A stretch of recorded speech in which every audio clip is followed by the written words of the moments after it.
Hey guys, mayong adlaw sa atong katanam no. This is Bislocano TV for today's video guys. Ilagaw ta kamo diri sa ginatawag nilang Pasig Islet diri sa may barangay Pato, Santa Cruz, Davao del Sur. First time namon diri nga magkadto diri guys no. So gusto ko man ini nga ipakita sa inyo kay para syempre kung ano man ang akong siningan na experience, at least sa mga followers ko makita nyo man, may experience nyo man, di ba? So tara na guys, ilibot ta kamo guys Dito kami halin kagaina guys kay dito man iya ang kumbaga dito ka man magbayad. Halin dito guys, magsakay kaya sa bangka pakadto diri sa may Pasig Islet Aqua Eco Park Resort.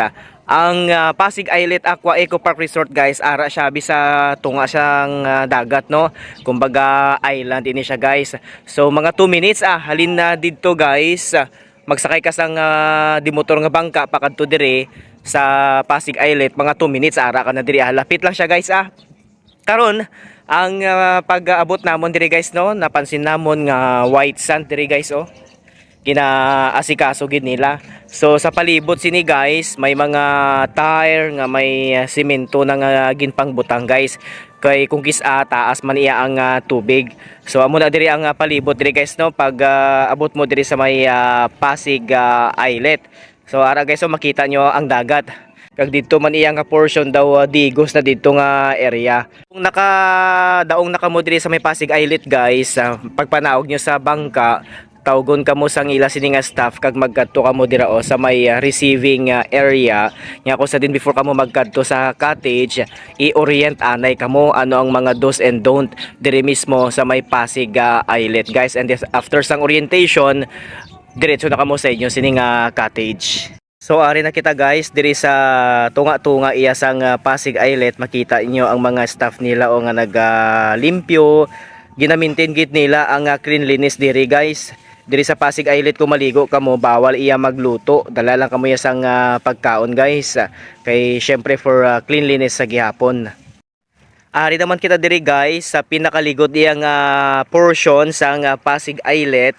Amo ni ang dagat nila guys tinaw kayo kanami maligo may mga ginpangbutang sila diri guys nga tire nga may mga semento for the safety sa gihapon.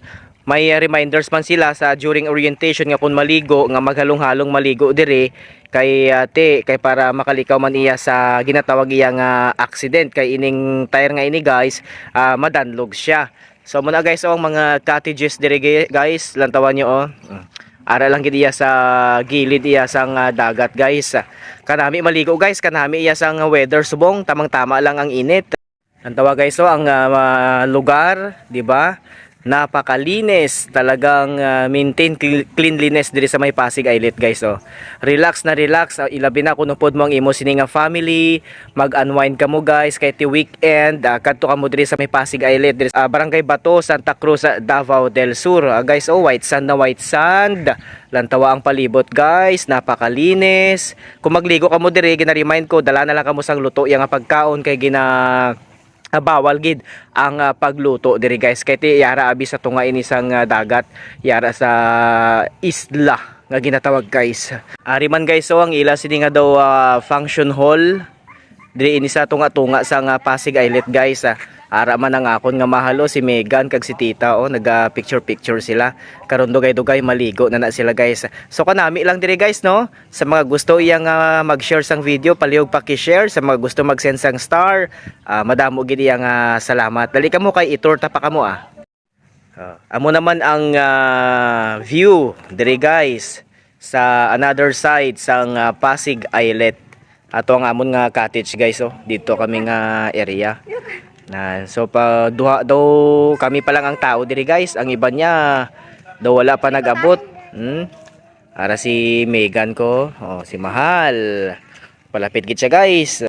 So guys no, amo to ang palibot diri sa may Pasig Islet. Nakaka-enjoy, nakaka-relax. So tara let's maligo kita guys